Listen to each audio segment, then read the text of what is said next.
has to do with it too. So Yeah, the length. So if you go Exactly. okay, it's 5 degrees between the two carpets. Yeah. Right.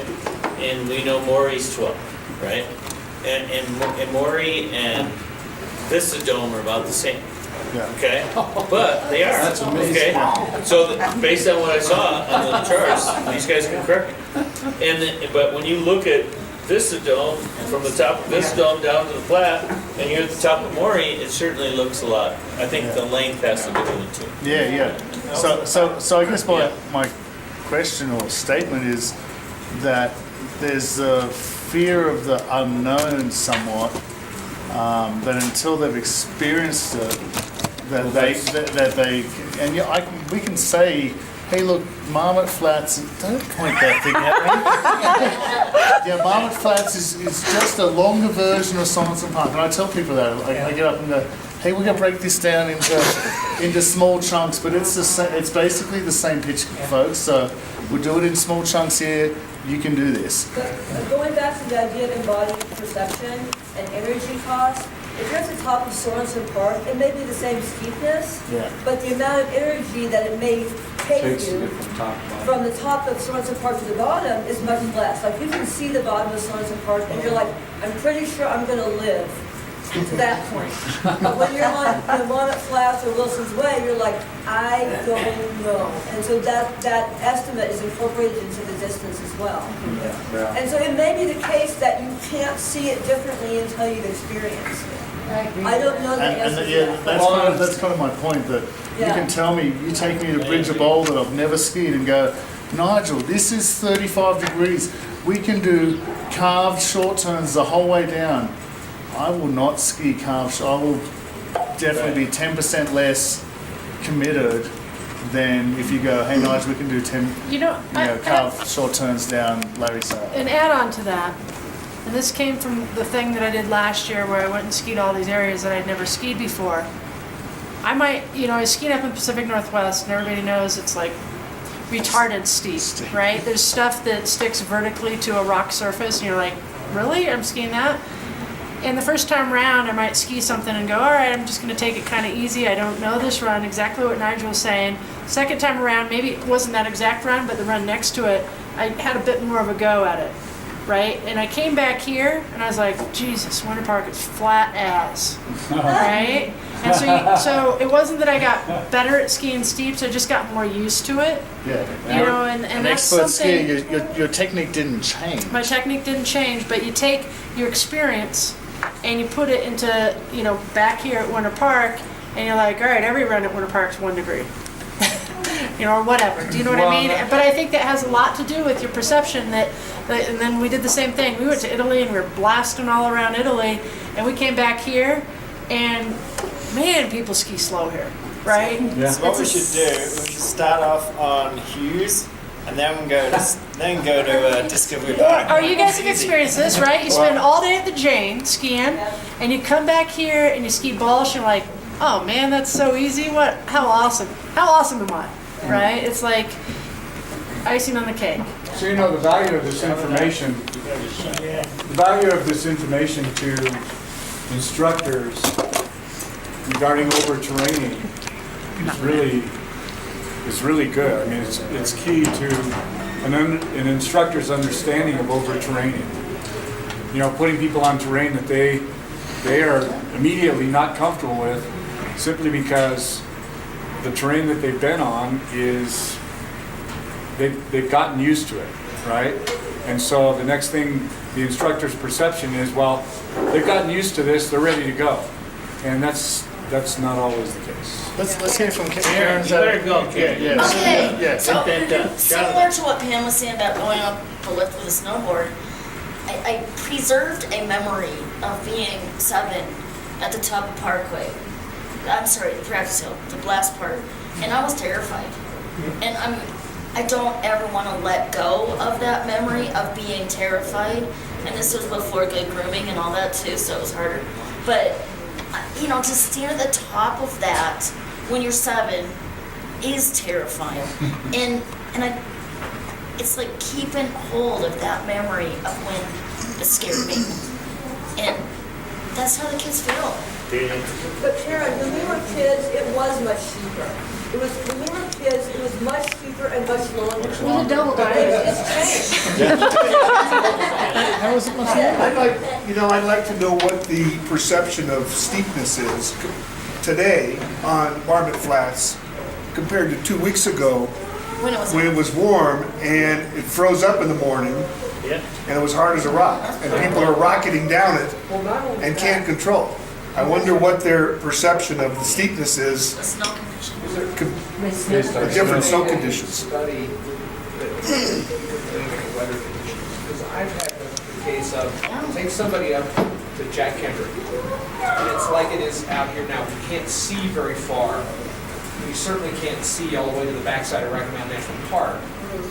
And they do It's it not fog. steep, yeah. And then you go up there after lunch, and the clouds are gone and the sun's out, and you can see 100 miles. And it's the same run. They skied it an hour ago, and somebody just freaks out. Oh, this is too steep, I can't do this. It's like, you did it an hour ago. No, it's like, and without trees, right? Yeah. So, I go in the spring, approach the National Academies, go down Regulator Johnson, top, start ripping arcs, and you go, whoa, whoa, whoa, Bard. Slow her down, dude. It's a little more steeper here than you thought. All of a sudden. There's no perception. Yeah. So, but that'd be interesting, with the trees too, right? Something else Yeah, that you we have got Aaron to back there. factor in is, do they actually have visual problems where they have no depth perception? Yeah. It's something that you need to find out. Can they actually That's me. arrive at a reasonable perception of the slope or not? Aaron? I had something kind of interesting happen. I think 4 years ago, I had a minnows class. And the kids were all 5 or 6, and they were level 2s to begin with. And eventually, I got them to the point where we could ski Jack Kendrick top to bottom. They skied the, steep part of Jack Kendrick, no problem, making turns, following me. Everybody, loved it, had a great time. And then one of the kids in my class went skiing with his dad the next day, which was Sunday, and his dad took him down Cranmer. And then the next week, on Saturday, when he came back to class, I tried to take him down Jack Kendrick again, and the kid freaked out at the steep part of Jack Kendrick. And it was something that he had no problem with the week before. But then, and I really think it had to do with the fact that his dad took him down Cranmer, and it just kind of changed everything. I think one other aspect of perception that changes is when you look at the mountain, you see different kinds of snow conditions. So you look at the mountain and you think, oh God, it's really icy, I'm going to wipe these people out, or it's really slushy and they're going to be fine. They just see snow. And we have different vocabulary for different kinds of snow. And I remember I had kids, similar thing. One week we skied Drunken Frenchman, and the next week they were like, we want to ski Drunken Frenchman, we want to ski Drunken Frenchman. The conditions were, they'd been really warm the next day, it was really cold that day, so the bumps were like, big ice balls. And so finally I said, okay, fine, you guys are horrible grass, we'll do it. And it wiped them out, right?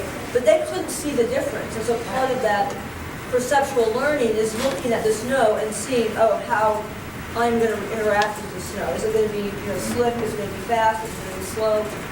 What are the conditions? And I think they can't differentiate. And that's something we can teach. Listen Yes. to the snow. Yeah. Feel the snow. You can teach them to pay attention to the I snow. think how I got here, being an instructor, and Bob probably knows this, but I took lessons in jetting private for 15 years. And we did everything, pretty much. And from being terrified to getting better. And finally, I went up there one day, and I said, you never told me when you made me an expert. I had to ski pretty much everything on the mountain. Then they all got so home, and the adrenaline rushed over me. And she smiled at me real big, and she said, now you go get your son to go to the beach, and that's what fun is. But it is your perception. I remember the first time we did do or die. And I didn't think I was going to make it halfway through there without dying. So I kind of wanted to pose a question. I think your results there are dead on as far as terrain and experience. As instructors, how can we work with their affective, in other words, their emotions, and get them calmed down just like she did with those kids over there on Jack Henry, to get them to ski. How can we learn to be better at that? So that, You guys aren't psychologists. I just posed the question. She didn't just say, I don't know. I'm just saying. I'm posing it to all of us. Yeah, no, I think It's a great that's a really good question. question. It is, it's a really important Great question. question. You're the one who knows it. I think you just want to do breathing exercises, or remind them to breathe. We can't answer that. No, we can't. but- I can help you answer that question. Can I tell you what I do, actually, at the top of Yeah, let's Parkway? hear it. When I'm at the top of Parkway, and I have my group of students that have never skied Parkway before, I said, we're not gonna look down the hill. We're gonna look across the hill. Can you guys see from here over to there? And they say yes. And I go, how steep is it from here over to there? And they're like, not very. I said, fine, we're gonna ski this in sections. We're gonna go from here over to there. And once we get over there, we're gonna make a turn. We're gonna look over this way. We never look down the hill, we always look across the hill. They'll ski it once, in my tracks, they'll follow us, we'll go on down the hill, and I know it's kind of command style and stuff, but that's okay. They get down to the bottom of that and they go, that wasn't bad. Yeah. Right? You ski it in sections, you never have them look down, you have them look across, and people can look at that and they can go, all right, I look across that, I'm not, like when you see them pulling across Parkway, that's okay, right? It's okay to pull across Parkway, right? But they're controlling their speed, they're in their comfort zone, and I mean, I'd like to hear what other people have to say about how they get people down. Well, that's why I tell my students to keep ice Which is also another really good technique. You know, I had that happen just recently with a client, and the boy would be going across the hill and he'd be looking down Parkway like so, you know, and just not moving at all, or actually was like this. And I just had him look at, you know, I just said, look at me, just look at me, don't pay any attention to where we are, just focus on me, come towards me, it's back and forth across the hill, just same tactic. But that starts in some parks, skiing or walking in front of your guests. Yeah. Just, hey, just look at me, Just, you know, yeah. goggles up, hey, big smile, like, hey, yeah, look at that, you're doing great. You know, I'm going to hold your hand, put your hands in front, or, you know, put my pole in your edgy wedgie. You know, it's Yeah. you didn't get that on film, did you? That first time you want to take somebody down some slightly more difficult terrain, don't ski them right to where Easy Way cuts off and stand there on the edge and No. look down at it. If you need to stop 10 or 15 yards up the hill where it's still relatively flat, and then say, okay, we're gonna go, and just ski right over that. That's so you can get your speed up and jump it. Yeah, well, that's it. You know, but don't give them that chance to get, you know, like, Look over don't, the edge. if you're coming down Parkway for the first time, you know, stop up at the top of the chute and say, okay, we're gonna go all the way down to the bottom, follow me, and when you get down to there where it opens up, just keep going. Because if you stop there and they stop and they're looking down that steep hill and it's huge and they see the buildings at the bottom and all the stuff they get run into, you're going to get a freak out. You just keep going. Then they don't get the chance to freak out there. You know, same thing up on Kendrick. Stop before the steep pitch and then just ski right over the lip and keep going with them following you or however you're going to do it. You know, so that they don't stand there and, you know, the longer they stand there, the worse it's going to get. So, I just wanted to make I want to keep going this conversation, but before we forget, I also wanted to tell you guys, so what happened was, we had this idea, it was kind of like bar talk, and then I said to Anastasia, well, you know, if you want to do this study, we have to get some money. So she wrote a grant to the undergraduate research fund, and she was given $500 to do this study. And that $500 paid for lift tickets and ski rentals for our participants. And when we first got the grant, we thought it was a crazy idea. We giggled for a week. We couldn't believe that the university was giving us money to go ski. Because most people do surveys, you know, how boring is that? So I'm never going to do boring studies. But the other thing the students learned was, I said, okay, we're going to go knock on the door of the ski school directors. And they're like, you can do that? I'm like, yeah, you can. You can knock on anybody's door. So we knocked on Bob's door and he said, come on in. They pitched their idea. And he gave us Earl, and he let us use the Flex system, and he gave us these resources. So in addition to learning, you know, how to do research, They were also learning like how to knock on doors, how to finagle things. And our lab motto is exploit every resource. So we're grateful to the university for giving us the money to do this. We're grateful to the ski school for collaborating with us. And one thing that I loved when I was 18 and 19 years old was how much ski instructors like to talk about what kind of language to use, what kind of exercises to do. I loved those conversations. But the really cool thing about this collaboration is that you guys have really amazing insights into what makes people move their body different ways. And we have research techniques. And so I love the idea of that kind of partnership, that we can do something unique here at Winter Park that nobody else has done and is willing to do. And so I think that makes us really great. So when we presented these data at the Society for Neuroscience meeting, people were very wild about it there. We got a lot of excitement. And people just kept saying, "What, you can do that? You can do that?" And we're like, "Yeah, you can do that." So anyway, for me, that's, as a psychologist and a teacher, those are the things that are really exciting too. And so I'm hoping that you guys will give us ideas and then maybe we can continue on in this thing if you guys are interested. Maybe you should do it the opposite way. Expert skiers taking up snowboarding for the first time? Yeah, Just to see if it differs at all. Right, in a perfect world, with unlimited resources, we would have loved to have done that, but we had $500, and then those were the 9 people that signed up. And so, I just if we think can commandeer some more resources, yes, we'd love to do that. because people are by what's it called, bipedal, where they walk, right? And so skiers walk. Yeah. Right? Snowboarders are standing sideways. So you take somebody who walks, all of us, and you throw them on something sideways, they might perceive it as way more steep than a snowboarder who stands on something on one edge and then goes to, oh, well, this is kind of normal because this is how I walk. You know what else would be interesting would be ski bikes, full suspension. Ski bikes. So, that'd be. As long as first runs Retta's, it'd be all right. No, because if who's never done the ski bikes? Yeah. So it's interesting, so. And doing it to see, so if we did it on children at different developmental stages too, I'd be curious. That'd be really.